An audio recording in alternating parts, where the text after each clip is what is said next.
Have you ever wondered, if you suddenly woke up one morning more than 700 years ago, with no electricity, no running water, no phone, what would life be like? Chapter 1. Waking up in the Middle Ages, a morning in the year 1325. Take a second to feel your current world. Feel the softness of the mattress beneath you, the smoothness of the bedsheet on your skin. Listen to the gentle hum of some electronic device, or the silence guaranteed by soundproof walls. The air you breathe is temperature-controlled, fresh, and free of unpleasant odors. It is a world of comfort, safety, and cleanliness. A world we take for granted. Now, hold on to that feeling. Hold on to the memory of warmth, of cleanliness, of quiet. Because where we are about to go, all of those things are an unimaginable luxury. We will not be visiting a magnificent castle or a heroic battlefield from the history books. We will step into the real home of an ordinary person in an ordinary them, and you are living in the Middle Ages. Bong. The first sound is not the melodious alarm from your smartphone. It is not a pre-programmed tune designed to wake you gently. This is a physical sound, a heavy, metallic clang, resounding and authoritative. Bong. It reverberates in your chest, vibrates through every fiber of your being, pierces your skull. It doesn't come from beside your bed, but from somewhere far away, yet powerful enough to dominate the entire space. The sound lingers, humming in the village in Europe in the year 1325. If you are lying in a clean bed, preparing to sleep, just imagine. You close your eyes, a deep and peaceful sleep. And then you open cold morning air, a sad and unforgiving bass note. It is the church bell. In the 14th century, this is not just a call to prayer. This is God's clock, the only clock for the entire village, and it is just declared that darkness must yield to another day of harsh labor. Congratulations, you have just awakened in a completely foreign place. Your eyelids are heavy as they open. There is no soft yellow nightlight, no pure morning light filtering through curtains, only a gloomy, murky, dim gray. It takes your eyes a long moment to adjust, to make out the shapes in the thick darkness. And then, your other senses begin to scream. First is the sense of smell. A thick, complex, and horrifying stench hits your nose, making you want to gag. It is a mixture of decay, the musty smell of earth and fermented hay, the pungent smell of last night's extinguished wood fire, mingled with the sour stench of long accumulated human sweat.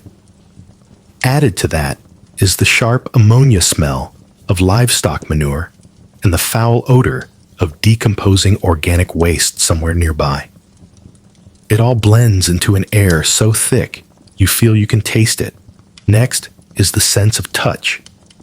You are not lying on a soft mattress. The thing beneath your back is hard, lumpy, and prickly. You realize you are lying on a pile of dry straw, stuffed into a coarse burlap sack.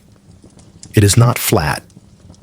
There are places where the straw has flattened, creating hollows that make your back ache. Every time you move, however slightly, you can hear the rustle of dry straw and feel thousands of invisible needles poking your skin. And then you feel it. A familiar itch, but on a whole new level. Something is moving on your skin. Tiny, nimble. You raise your hand to scratch your side, and your fingernail scrapes against a small, swollen bump. Then another on your leg, another on your neck. Fleas. Hundreds, perhaps thousands of fleas are living in this straw mattress, and your body is their feast. They pop and click every time you turn, a nearly inaudible sound that sends a shiver of disgust down your spine. There are no bed sheets, No soft pillows. The only thing you use as a pillow is a small, hard, and cold log. The only thing you have to cover yourself is a woolen blanket. But don't imagine a soft, fluffy woolen blanket. This blanket is as heavy as a wet rug, as rough as sandpaper, and reeks of damp sheep and sour sweat. It has probably never been washed since it was woven, and certainly not since last winter. It retains body heat, yes, but it also retains dirt, parasites, and the smell of months without bathing. You cringe, not just from disgust, but also from the cold. The cold seeps through the thin blanket, through the ragged clothes you are wearing, and chills you to the bone. This is not the pleasant chill of an air conditioner. This is the damp, merciless cold of a pre-dawn European morning. As your eyes gradually adjust to the darkness, you begin to make out your surroundings. The house you are in has no rooms. It is a single, cramped, and chaotic space. The four walls are made of interwoven branches plastered with a mixture of mud, clay, and animal dung, a technique called wattle and daub. There are cracks everywhere where the cold wind blows in, bringing with it moisture and the smell of the outside world. The roof is not tile or metal. It is thatched with a thick layer of grass or reeds, which has turned blackish brown with time and weather. Looking up from below, you can see rotten straw and cobwebs covering everything. A few cold drops of dew from the night have collected on the thatched roof and drip onto your face, startling you. This single room is home to an entire family. In the dim light, you can make out other figures sleeping around you. A large figure, probably the father, is snoring steadily, a heavy, wheezing sound like an old bellows. Beside him is a smaller woman, the mother, who occasionally lets out a dry cough in her sleep. And nearby, a few smaller shadows are curled up together for warmth. Your siblings. There might even be an uncle or a distant relative staying over, huddled in a corner. But humans are not the only creatures in this room. You hear a soft clucking and a rustling from above. Looking up, you see a few chickens roosting on the rafters, right above where you sleep. Their droppings fall onto the dirt floor at any moment, contributing to the complex aroma of the house. A black cat glides through the darkness, its eyes flashing green for a moment. It is not a pet. It is a pest control tool. And it has a lot of work to do, because you can hear mice scurrying everywhere, in the walls, under the straw, looking for any leftover scraps of food. And most terrifyingly, from the corner of the room, you hear grunting and snorting. A sow and a few piglets are also sharing this living space. In winter, bringing the most valuable animals inside is a way to protect them from the cold and from thieves. They are assets, food, survival, but they also bring with them foul smells, mud, and disease. Everyone sleeps, lives, and breathes the same thick, oxygen-deprived, and germ-filled air. There are no soundproof walls to block the snoring, no doors to hide the stench. This is the most primitive form of an open-plan apartment, where the smell of wood smoke, the pungent odor of livestock manure, the sour stench of human sweat, and the smell of last night's nearly spoiled dinner blend into a distinctive and unforgettable olfactory symphony of the Middle Ages. You decide to sit up, a seemingly simple effort that is incredibly difficult. As you try to straighten your back, a series of creaks and cracks emanates from your spine. A sharp pain shoots up from your lower back, spreading to your shoulders. Your joints are stiff and sore, as if you have just been through a wrestling match. You tell yourself, I'm only 22. In your world, 22 is the peak of youth, of flexibility. But here, in this body, you feel like an old man. And the truth is, in this era, 22 is already halfway through life. The average life expectancy of a peasant in the 14th century was only between 30 and 40 years. Infant mortality was commonplace. Women often died in childbirth. Men died from work accidents, from a small infected wound, from a cold that turned into pneumonia. Disease, harsh living conditions, overwork, and above all, poor nutrition wore down the human body quickly. Every day of survival was a struggle. There is no mirror. You don't need to see your reflection to know what you look like. You can feel it. You raise a hand to your face and feel dry, rough skin. It's probably cracked from the cold and lack of moisture. You run your fingers through your hair, and they get stuck in a greasy, tangled, and oily mess. The sour smell from your hair wafts up to your nose.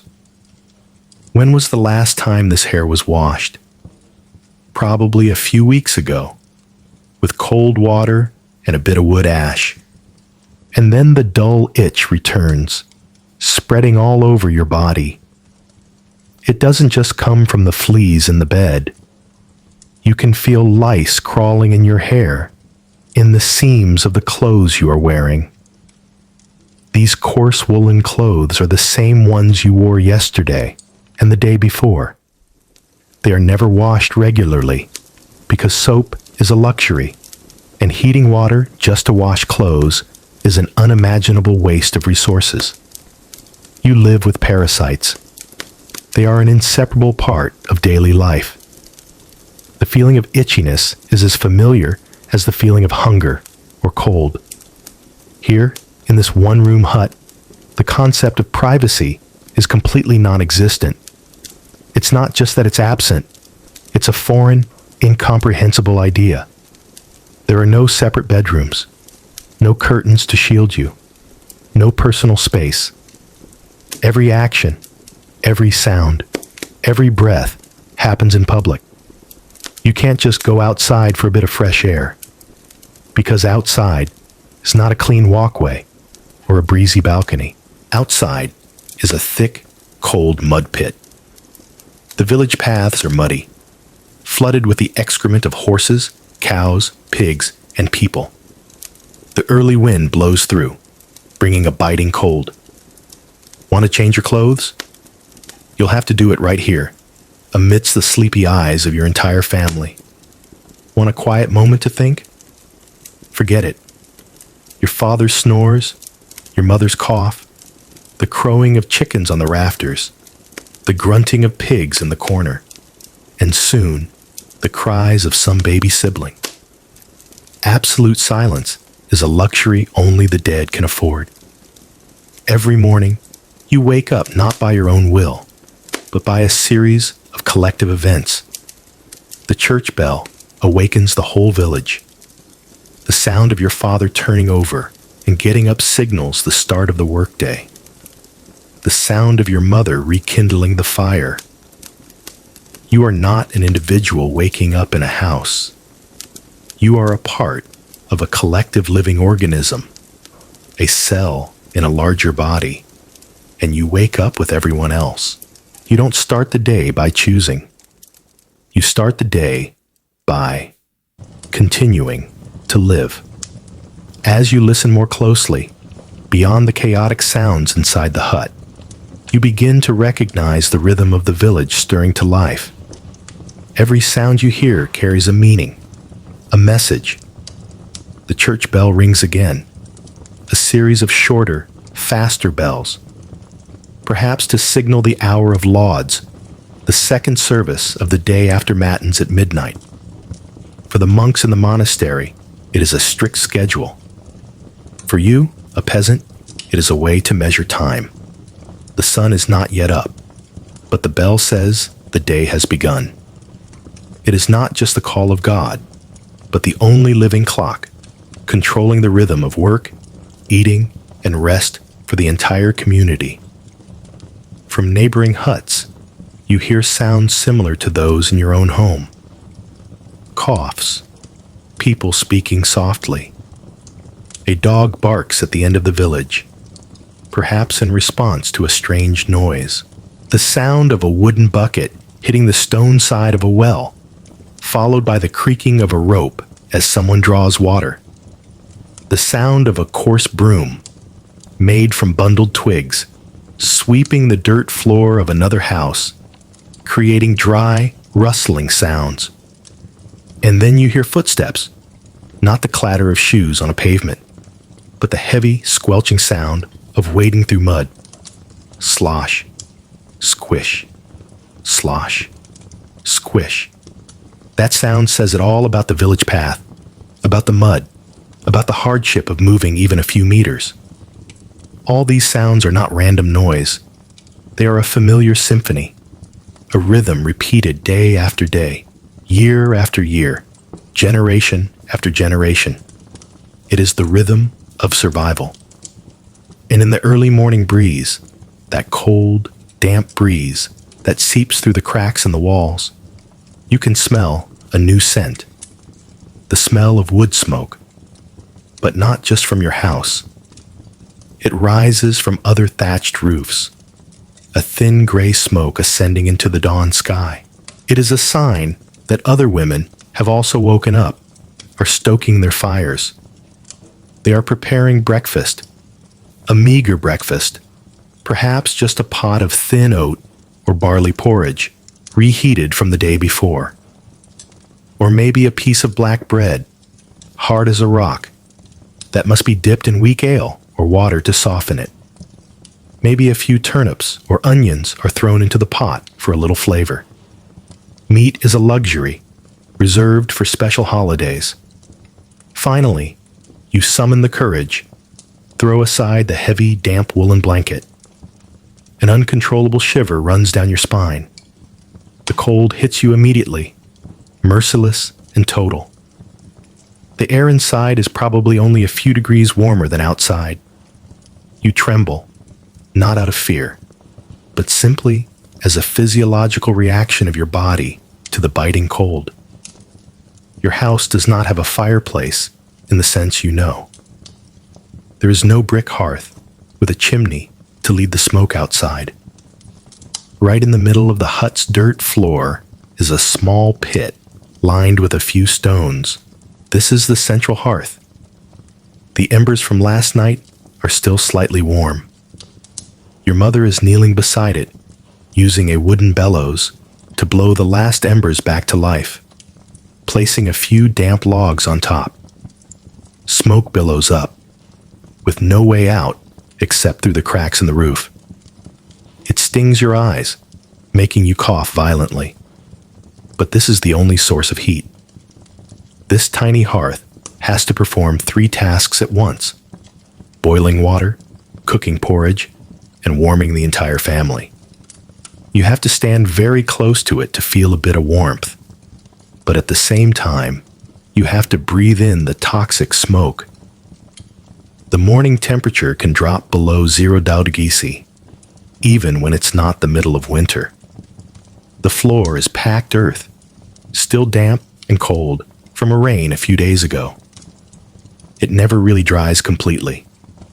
The moisture from the ground rises, making everything in the house, from clothes and blankets to straw, feel musty and cold. You place your bare feet on the floor. The cold and dampness of the packed earth immediately shoot up your body, a shock that wakes you completely. It is not an uncomfortable feeling. It is a painful one. You can feel every small pebble, every piece of straw, and the stickiness of the mud under the soles of your feet. Every sensation is too real, too clear. Standing in the middle of this cramped, smelly, and cold hut, you realize the absence of everything that has defined your life. There is no sound of car engines, no television, no hum of a refrigerator. There is no switch to turn on a light. The only light is from the weakly burning fire and a sliver of gray light gradually appearing at the door crack. There is no phone to check the news or scroll through social media. No connection to the wider world beyond what you can hear and see within the confines of this village. There is no calendar on the wall or alarm clock. Time is measured by the church bell, by the position of the sun, and by the hunger in your stomach. There is only the ancient, slow, and cruel rhythm of life. A world built of wood, stone, mud, and sweat. A world where mere existence, surviving a cold night and waking up the next morning, is already a victory.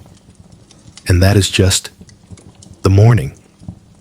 The struggle has only just begun. Now you are awake. You have breathed the air of the 14th century. You have felt the harshness on every inch of your skin. But a basic physiological need is becoming increasingly urgent. The cramp in your stomach grows stronger. Your body needs to relieve itself. But as you look around the hut, a horrifying question forms in your mind. Where is the toilet? There is no other room. There are no doors leading to a private place. You realize a truth even more terrifying than the fleas and the cold. Here, there is no toilet, no commode, no paper, and certainly no clean water to flush it all away. So, what do you do next? In the next chapter, we will explore a toilet experience from the Middle Ages, where going to the bathroom is not just a personal need, but a public event, a part of the village landscape, and sometimes a direct threat to life. Chapter 2. Medieval Toileting. When relieving oneself is a journey. If you thought the worst part of the morning was over, well, there's another challenge awaiting you. Not putting on lice-infested clothes, nor the bland breakfast, but something very human, yet very complicated in the 14th century. Going to the toilet. No bathroom, no toilet, no commode, no flushing water, and certainly no lavender-scented toilet paper. When you need to go to the toilet in the Middle Ages, it all starts with a wooden bucket. If you live in the countryside, like most Europeans at the time, your place to relieve your needs is usually a small bucket, placed behind the house, sometimes covered by a few rough planks, sometimes not. That is the portable toilet of the era. It's still cold outside. Your bare feet touch the damp ground. You step behind the house, where the smell of human feces, urine, and livestock waste mixes into a very indescribable aroma. If you're lucky, the bucket isn't full. If not, you'll have to empty it into the ditch outside the village.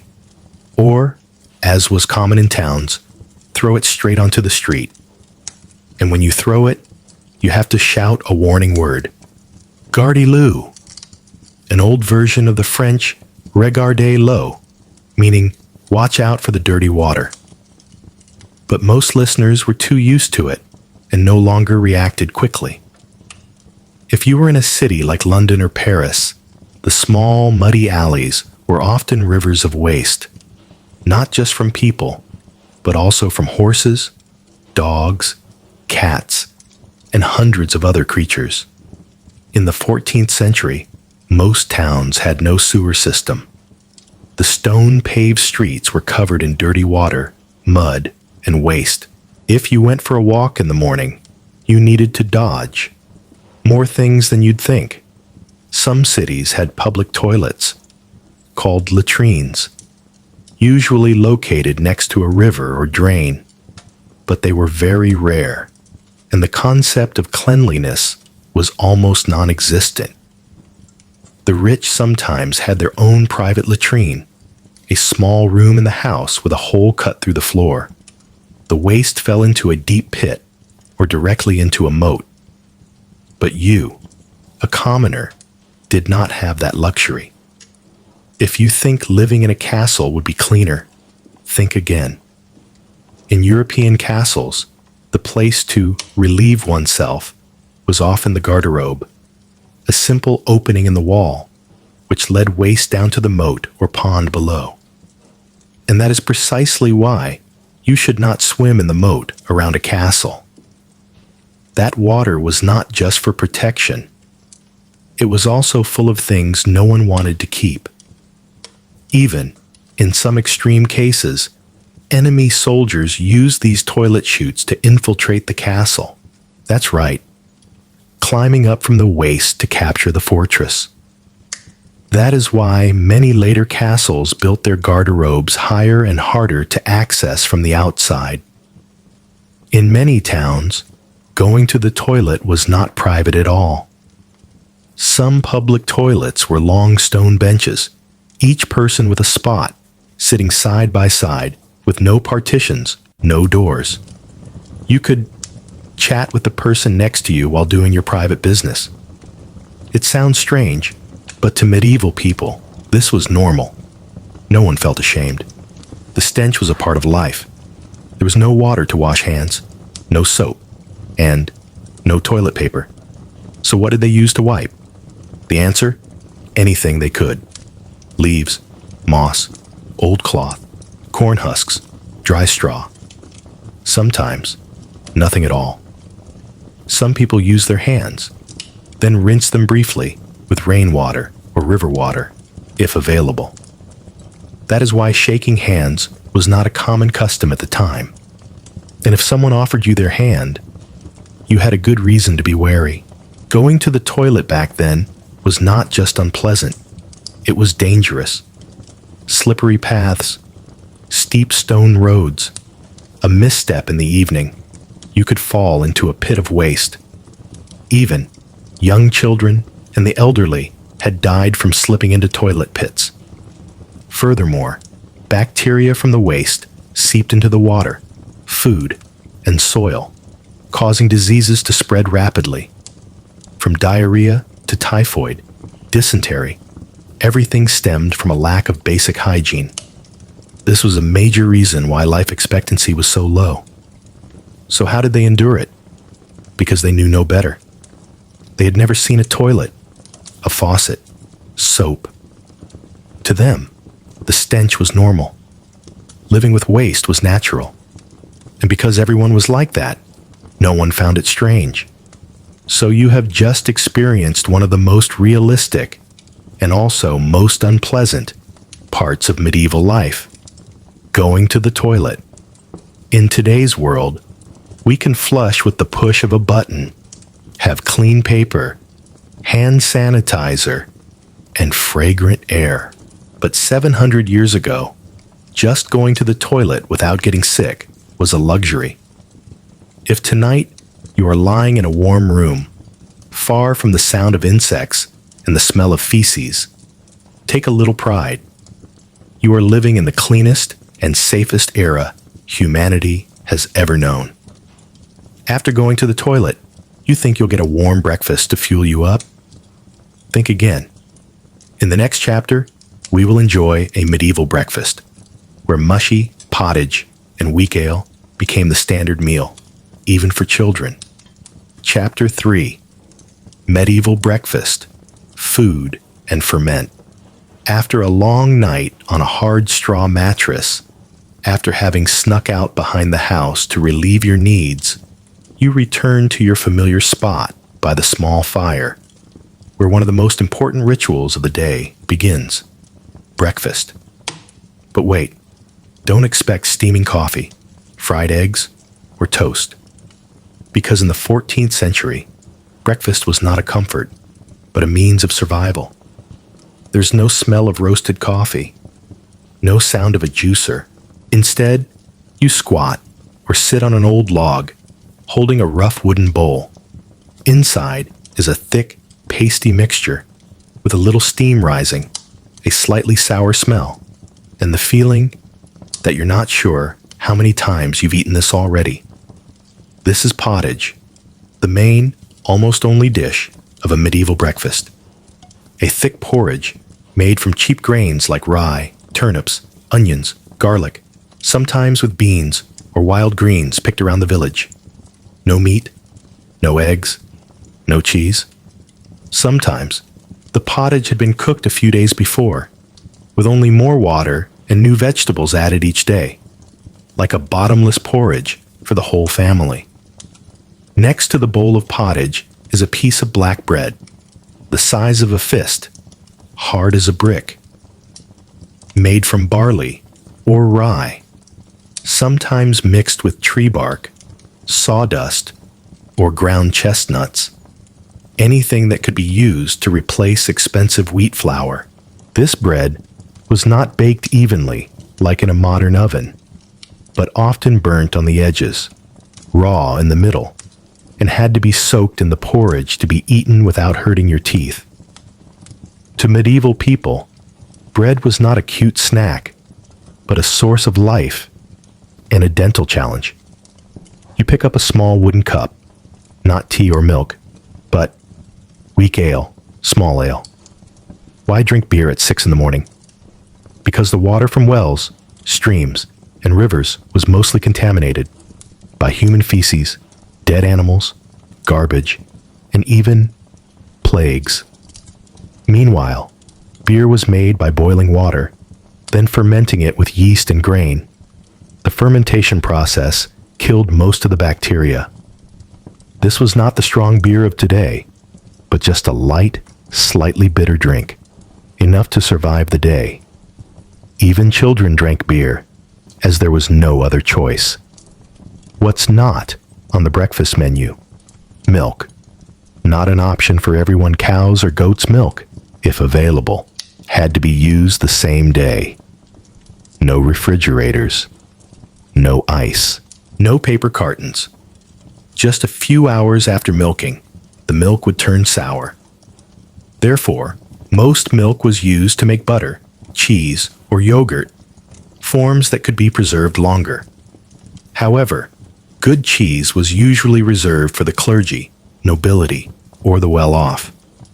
The poor like you might only know milk in its too sour to eat form.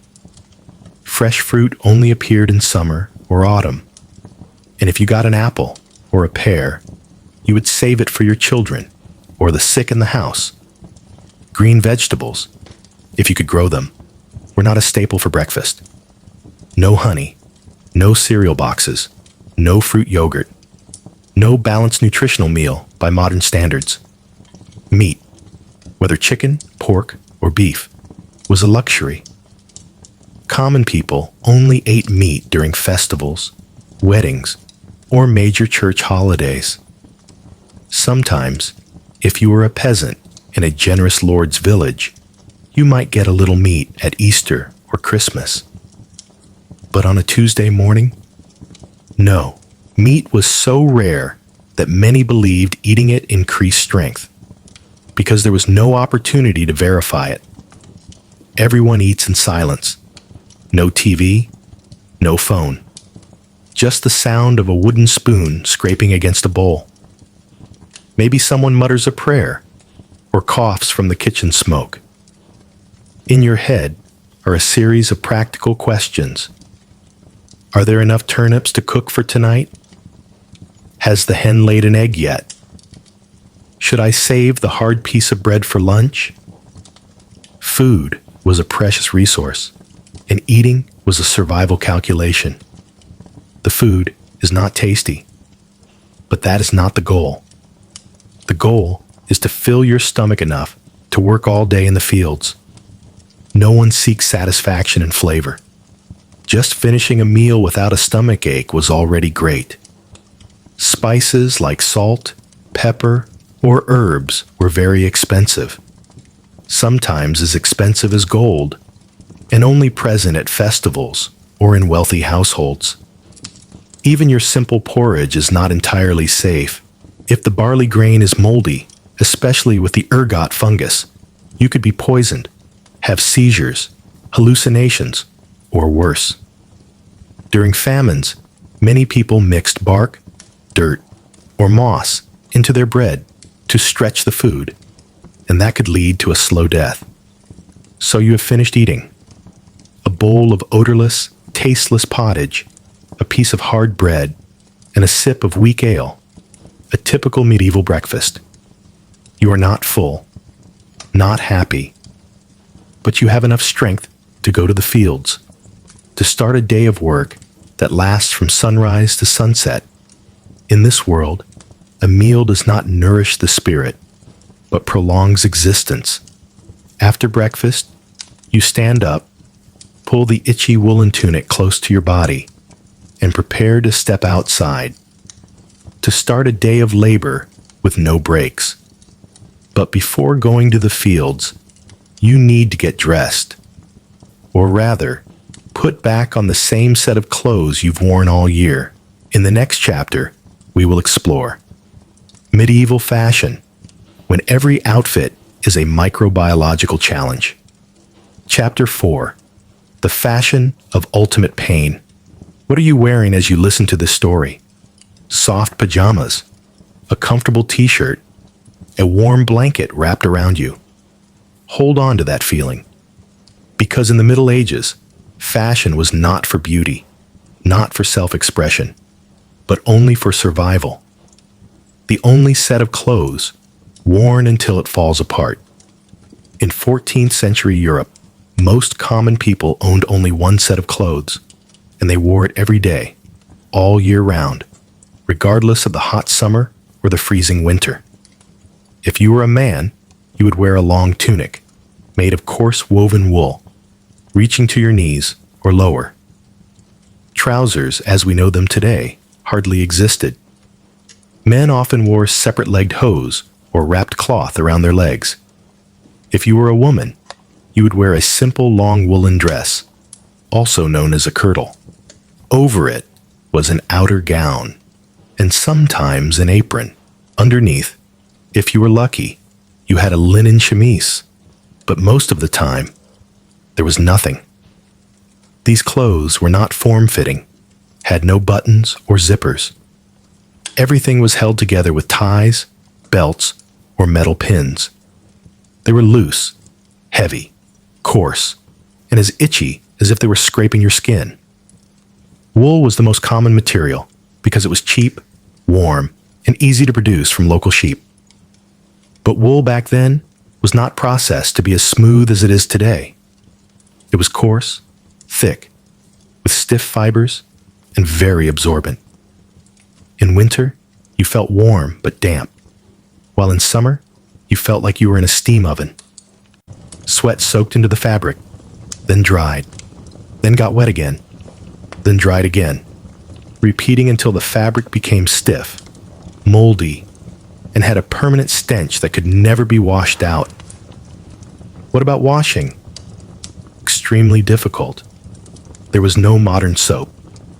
People had to heat water, soak clothes with ash or urine, then scrub by hand. It was an all-day, exhausting task, so it was only done every few months, or not at all. If you had shoes, you were lucky, but don't expect much. The common shoe was a type of rough cowhide, with a sole as thin as paper, no heel, no rubber sole, not waterproof. In winter, wearing shoes was a game of chance. The fabric soaked up water, your feet were freezing cold, wet all day, prone to frostbite or sores. In summer, the shoes stank, steamed, and you were more likely to get foot fungus than if you went barefoot.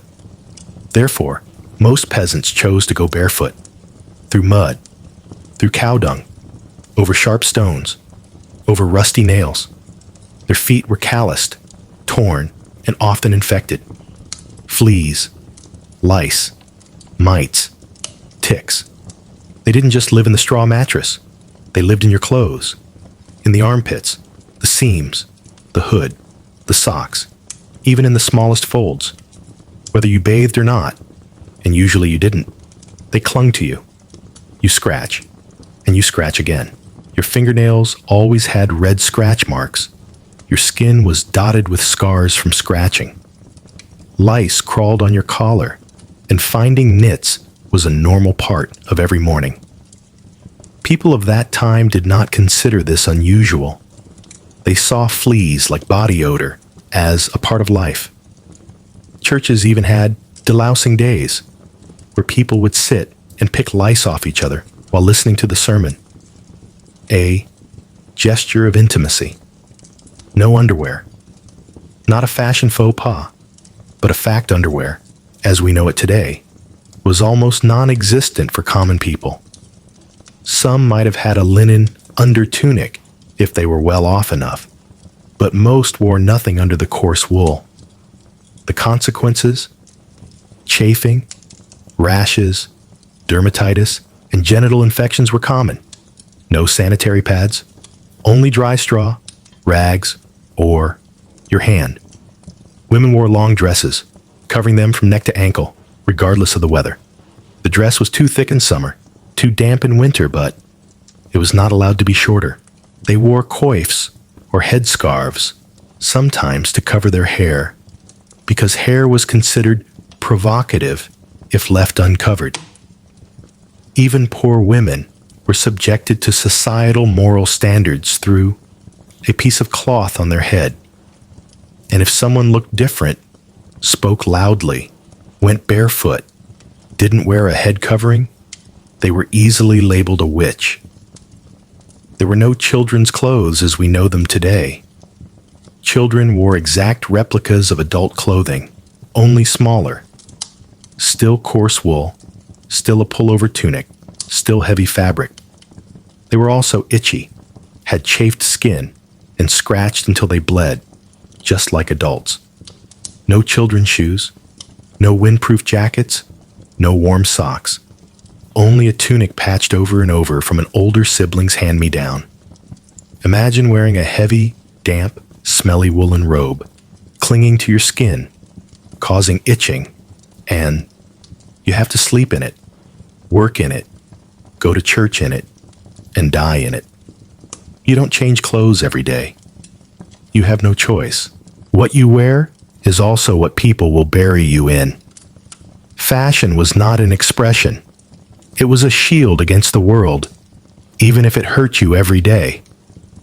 After you've put on that single outfit, itchy, damp, and unclean, perhaps you think about brushing your teeth, keeping your breath fresh. But in the Middle Ages, dental care was also a journey no less painful and dangerous. In the next chapter, we will explore: was the medieval mouth truly a gate of hell? And why could a single cavity be a death sentence? Chapter 5. The mouth, a true gate of hell. You finished getting dressed, or rather, squeezed into that itchy, musty woolen sack. Now what do you want to do? Wash your face, brush your teeth, keep your breath fresh? In the 14th century, the concept of oral hygiene was almost non-existent. No toothpaste, no toothbrush, no dental floss, no dentists except for barbers or butchers who did it on the side. And the consequences of that were a true disaster. The moment you open your mouth for a morning yawn, the whole room seems to awaken, not because of the sound, but because of the smell. The breath of a medieval person was a horrific mixture of bacteria, stomach acid, spoiled food, and blood from swollen gums. No mints, no mouthwash, no habit of rinsing with salt water, just cold water, and sometimes weak ale. And you don't drink to clean your mouth. You drink because there's no tap water, and the well water is filthy. If you look in the mirror, assuming you have one, what would you see? Teeth turned a dark yellow, a few decayed down to the pulp, others chipped, broken, or even completely missing. Plaque was the default. Gums were always red, swollen, and bled easily. Periodontitis was a lifelong companion. What about the food? Bread as hard as a rock, grains with their husks intact, porridges gritty with sand from the coarse millstone. Medieval teeth had to grind, crush, and battle with food every day. And day after day of this made their teeth give up. When a tooth hurts, what's the solution? First, you endure it. Medieval people had a very high pain threshold, partly because there was no other choice. If a tooth was swollen and inflamed, they might chew on herbs like wild mint, sage, or sweet grass to soothe the pain. Some would hold herbal liquor in their mouth or apply hot ash to the tooth root to burn away the bacteria, a method both unscientific and extremely painful. Finally, when the pain became unbearable, they had the tooth pulled. No anesthesia, no antiseptic, no control of bleeding.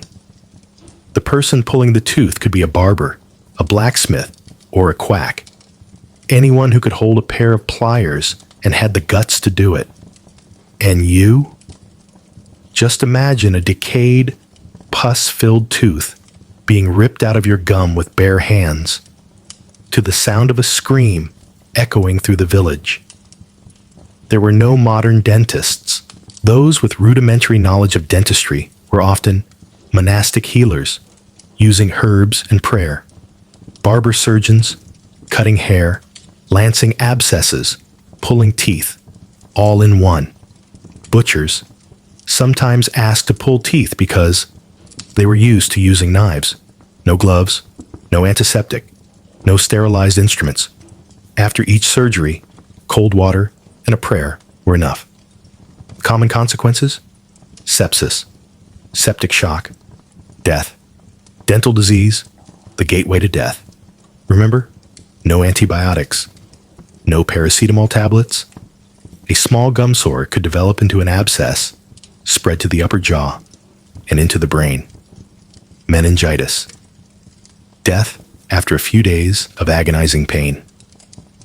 Dental diseases were once called the little hellgate under the nose. That's right.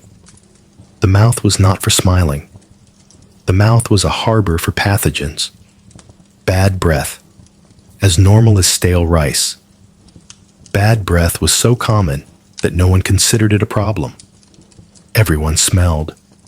From priests and nobles to peasants. You talk, and your breath knocks everything around you over. No one covered their mouth when they yawned. No one felt ashamed to inhale someone else's bad breath. It was an extension of the body, like the smell of armpits or the smell of livestock manure around the house. You wake up, your mouth has a bitter taste, your teeth are sensitive, and your gums might be bleeding slightly. You swallow because there's nowhere to spit. You hold your breath because you know if you breathe out, someone will turn their face away. The pain is not intense, but dull, persistent, and soul-crushing. Every morning is a symphony of cavities, torn gums, and the faint smell of blood. And you still have to smile, because you are still alive. Another day, not dead, from a tooth infection, is a day worth celebrating. Dental hygiene is just one part, but your body has dozens of other places that also need care, and none of them are properly looked after. In the next chapter, we will explore how medieval people took care of their overall health, from bathing, treating illnesses, lancing boils, to medical beliefs that were bizarre and unbelievably dangerous. Prepare yourself, because we haven't even touched the most painful part of this era. Chapter 6. Work, literally working to death. You have woken up. You have put on your clothes, felt the toothache and the ancient smell of sweat. Now it's time to work. There's no sipping morning coffee or scrolling through social media. You live to work. And work is the only reason you are allowed to stay in this community. The peasant, the class that made up 90% of society. The Middle Ages had no offices, no startups, no remote work. Most people were peasants, not the kind of peasant with a modern tractor, but laborers with their hands, with hunched backs, trembling knees, fingernails black with dirt, and feet cracked from the mud. You work on the local lord's fields. The land you cultivate does not belong to you.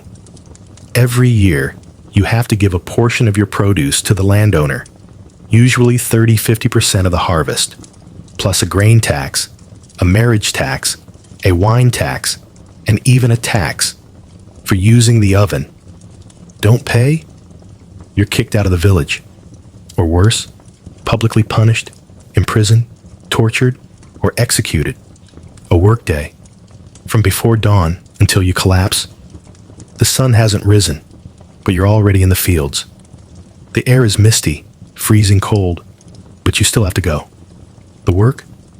Plowing, sowing, reaping, carrying water, harvesting turnips, gathering straw, herding livestock, mending fences, digging ditches, patching roofs, chopping wood. It never ends. The tools? A wooden hoe, a rusty iron shovel, and your calloused hands. No gloves, no safety goggles, only blisters, broken bones, and scars. Unnamed burdens. Women, carrying every burden. You're a woman? No rest for you. You work in the fields like a man, then come home to cook, do laundry, clean the stables, look after the children, deliver babies, care for your elderly mother, mend clothes, and also have to put up with a smelly, aggressive, and often drunk husband. Every month, you have your period with no sanitary pads, no painkillers, no private toilet. Pregnant? You still have to work. Giving birth? At home, on the dirt floor, with no nurse. Lost blood? You pray. The mother survives? It's a miracle. Children. From play to labor. Children started working from the age of 5 to 7.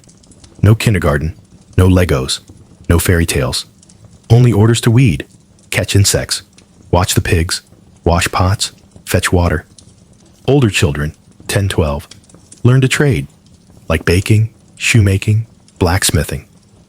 But learning a trade was not at a school. It was being thrown into a workshop, laboring like an adult, getting beaten if you made a mistake. A child who can't work? A child is useless. No real holidays. There were religious holidays, but no paid leave. A holiday was a day to go to church, then go back to work. Some major holidays, you might get half a day off. But if it was harvest season, you were still in the fields from noon till night. No right to strike. No unions. Tired, hungry, sick, keep working, or starve to death. Injuries and illnesses, no insurance. Sprained an ankle, dislocated a joint, broken arm. You endure it. No hospital, no insurance. Just some dirty rags and a prayer.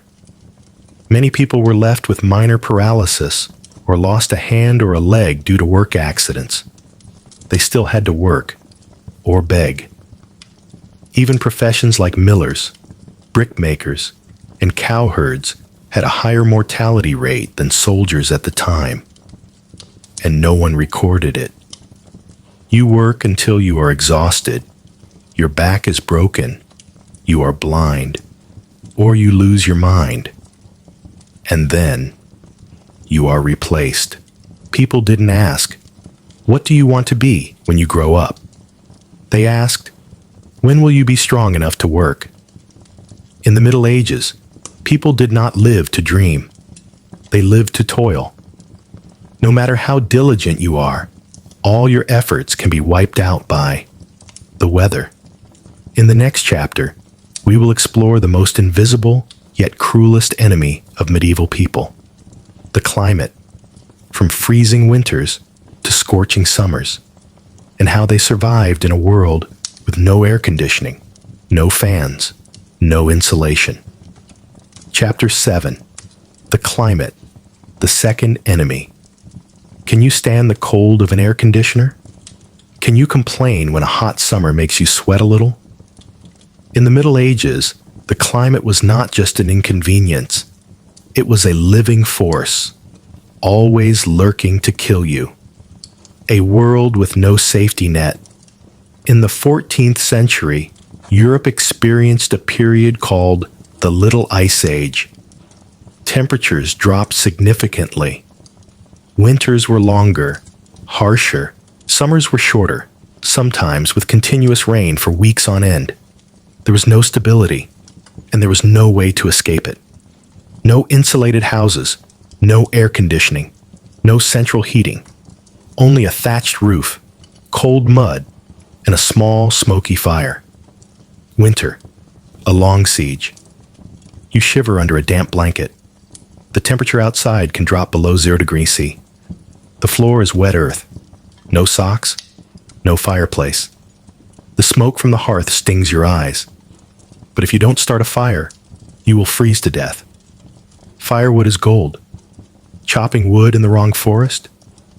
You're severely punished, maybe whipped, a hand cut off, or imprisoned. Many areas forbade commoners from chopping wood in the Lord's forest. So you burn dry dung or rotten straw, and that smell pervades the house. Winter is not just cold, it kills the crops. Food is scarce. Turnips freeze solid. Barley gets moldy. Salted meat spoils. Hunger is normal. Summer? Not a vacation, but hell. In contrast to winter, summer is scorching. No wind, no fans, no sunscreen. The harsh sun beats down from 5 in the morning until 8 at night. You still have to go to the fields, harvest grain, plow the land. Sweat pours down like rain. There is no clean water to bathe. Your body is damp. Your clothes stick to your skin, creating rashes and blisters. Insects thrive. Flies, mosquitoes, ticks. You itch like crazy, but there's no ointment, no gauze, only endurance. The smell of people, the smell of livestock manure, the smell of spoiled food, all mix in the scorching air, turning your stomach. Surviving in two extremes. No seasonal attire. The clothes don't change. Still the same thick, coarse woolen outfit all year round. Winter. It's cold. Summer. It's as steamy as wearing a burlap sack in the desert. You might try to take off your outer layer, but your body is covered in scars, full of fleas. Every time you undress, a terrible smell is released, and you are shunned by everyone. The weather can literally kill. A sudden downpour can wash away the crops. A prolonged cold spell can kill an entire village. The Great Famine of 1315-1317 killed millions. The weather didn't just control the harvest, it controlled survival. No crop insurance, no food banks. When the climate says no, you have no way out. You don't live in 4 seasons. You live in 2 extremes, freezing cold and scorching hot.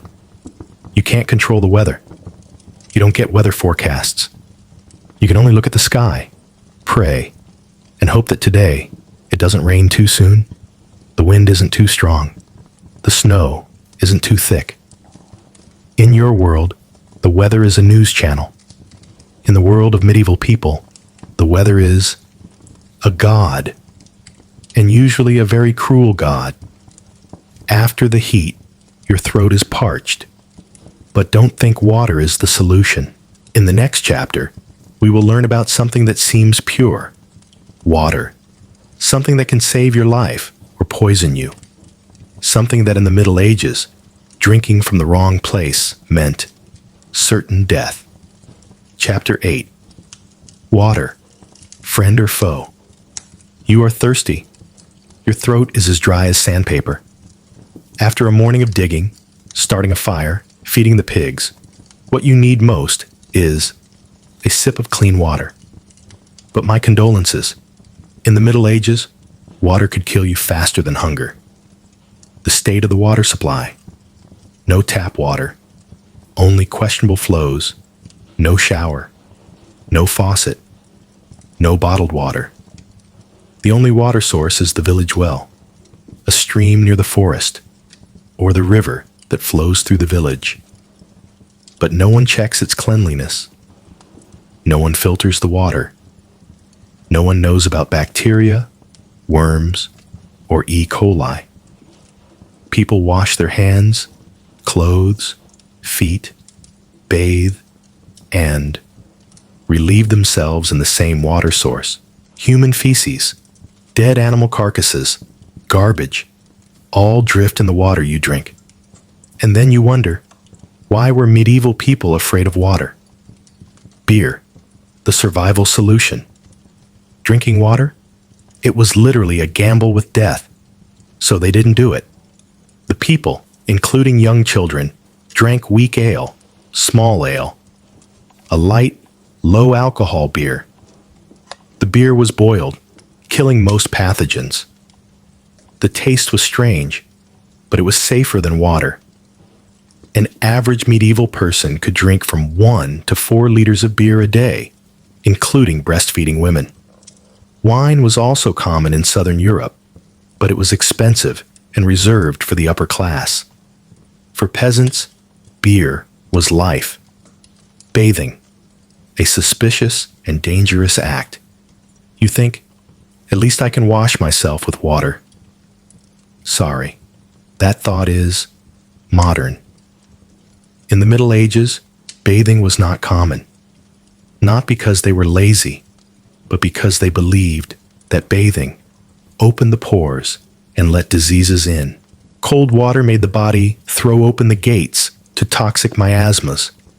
Hot water was a luxury, requiring firewood, effort to heat, and was also viewed with suspicion.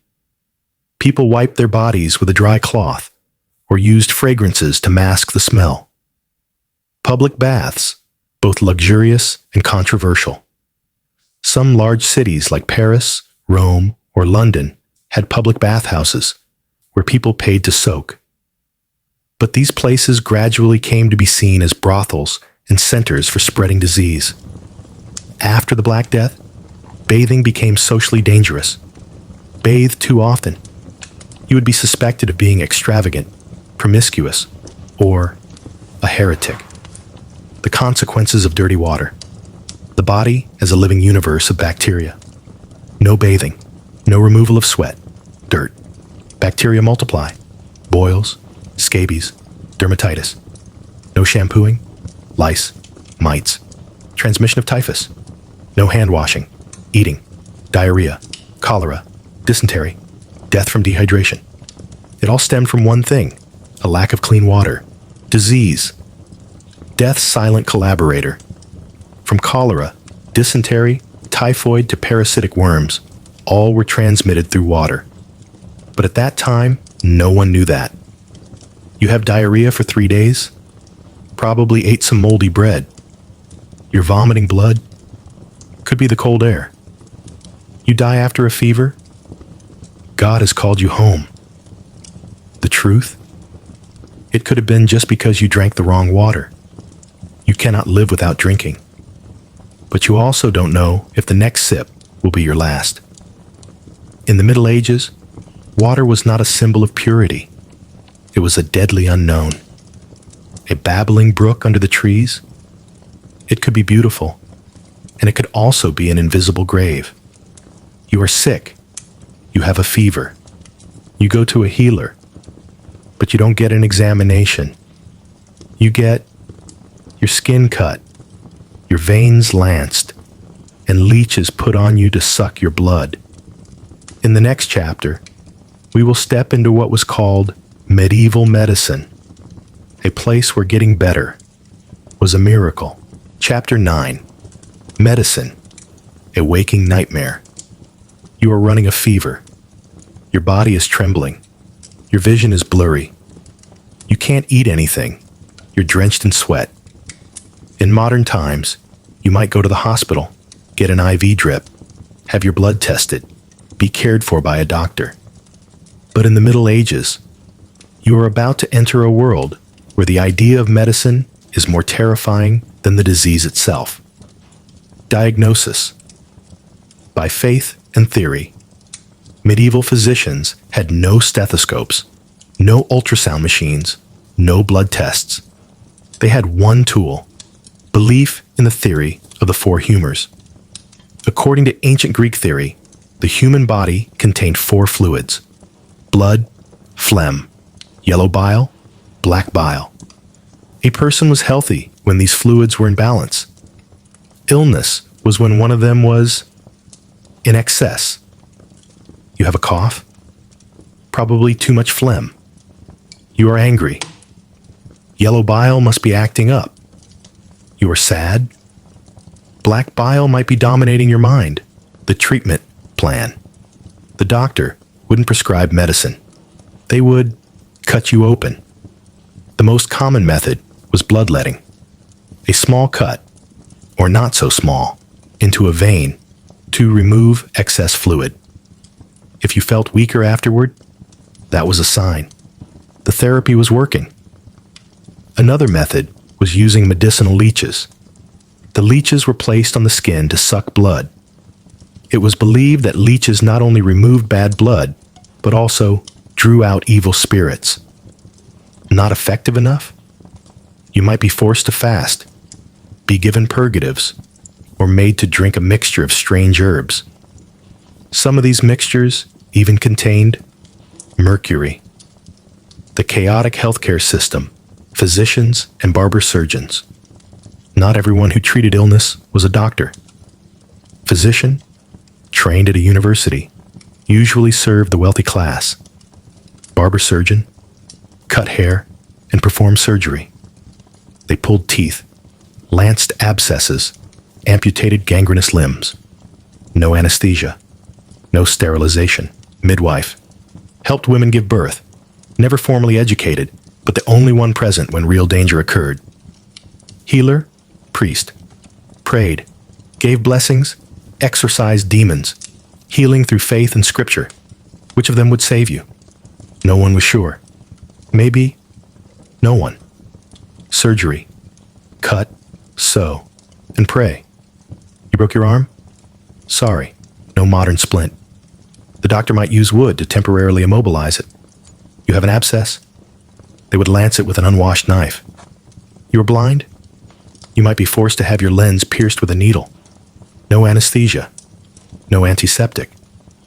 In that era, surgery was the last resort, and rarely successful. When death is collective, the Black Death.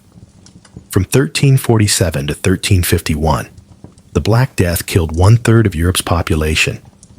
The real cause was bacteria from fleas living on rats.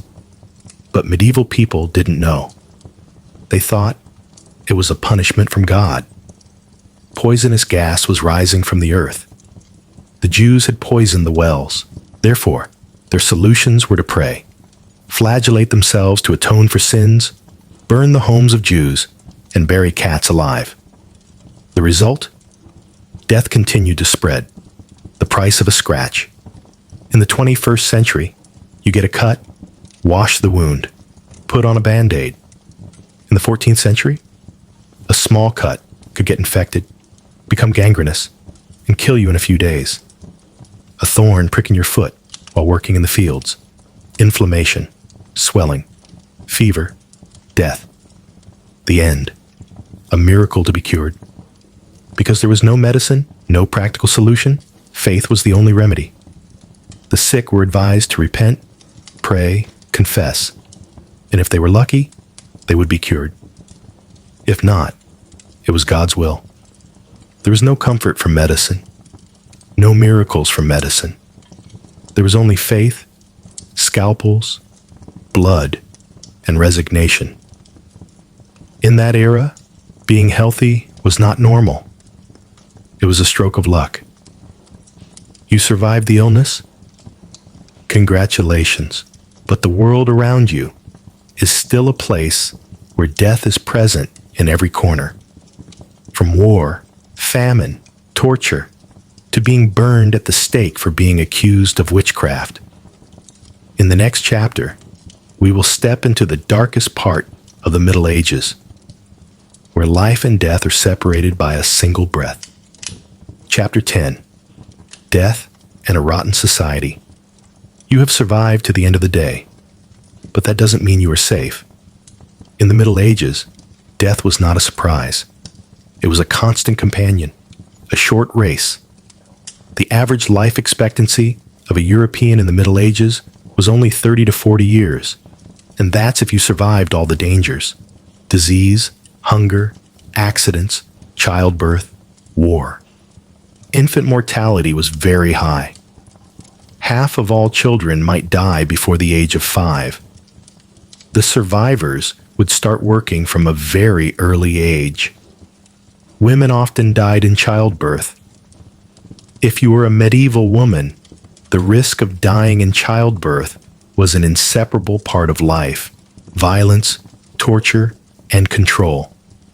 Violence, a tool of power and entertainment. Medieval society was shrouded in legal violence: theft, hanging, treason, hanged, drawn, and quartered. Heresy, burned at the stake. These public punishments were not just to deter, they were also a form of community entertainment. The entire village would gather to watch a hanging. Children sat on their parents' shoulders to get a better view. Wine sellers would set up shop right in the execution square. Torture, a tool of fear. If you were suspected of being a witch, a heretic, or simply out of favor, you could be tortured on the rack, a heated iron chair, or with finger knee crushers. The purpose? To make you confess. No evidence needed, just a confession. And when you confessed, you would be executed. Women, the fate of the controlled. If you were a medieval woman, you lived life on hard mode, married at 12, 14 years old, gave birth almost every year, worked from dawn till dusk. If you were a widow, considered a threat. If you were unmarried, suspected of being a witch. If you were smarter than a man, you were burned. Women were not allowed to go to school, own property unless their husband permitted, and had no right to decide over their own bodies. Rotten from the root to the top religion. The supreme law. Religion was not just a belief, it was the legal system. The church had more power than kings. They had their own prisons, armies, and punishments. They decided who was a heretic, who lived, and who died. War and famine. War was constant. You could be drafted at any time. Famine was an annual affair. A failed harvest meant a region-wide famine. You ate tree bark, weeds, even corpses. Social injustice. The rich lived in castles, ate with silver forks. The poor ate thin porridge, wore ragged wool. The law was written by the rich to protect the rich. If you stole a loaf of bread, you died. But if a lord beat a peasant to death, they could pay a fine. The end. A quiet or horrific death. You could die in bed from illness, or in the fields from the cold, or in the market square from a baseless accusation, or be forgotten, your name unrecorded, no one remembering who you were. The Middle Ages was not an age of legends. It was an age of survival. You have just walked through a long journey, reliving a day in the 14th century. No electricity, no clean water, no privacy, no medicine, no social media, no Amazon, no air conditioning, no soft bed, only damp straw, fleas, sweat, and the struggle to live for one more day. But now, as you lie in your warm bed, in a quiet, clean room, with clean water flowing from a tap, and light coming from the gentle touch of a finger, take a deep breath. Realize that modern life, despite its pressures, is a miracle. Not everyone has had the privileges you have. Not everyone gets to live a long life, free to choose, with the chance to be healed, to learn, and to dream. The people who lived in the Middle Ages, they were not bad. They were just trapped in a harsh, deprived, and dark era. And if there is one thing the past sends as a message to you, it is, be grateful. Grateful that you can bathe. Grateful that you can speak your mind. Grateful that you can live without fear of being burned alive for reading the wrong book. Tonight, as you close your eyes, let gratitude be your pillow. Let relief be the soft blanket that covers you. And if you wake up tomorrow morning, remember, you are not in the 14th century anymore. You are living in the miracle our ancestors never dared to dream of. Wishing you a peaceful sleep and a brighter tomorrow. If you enjoyed this journey, please like, subscribe, and share. And come back tomorrow night to continue exploring a world that has been buried in darkness and in sleep. Sleep well.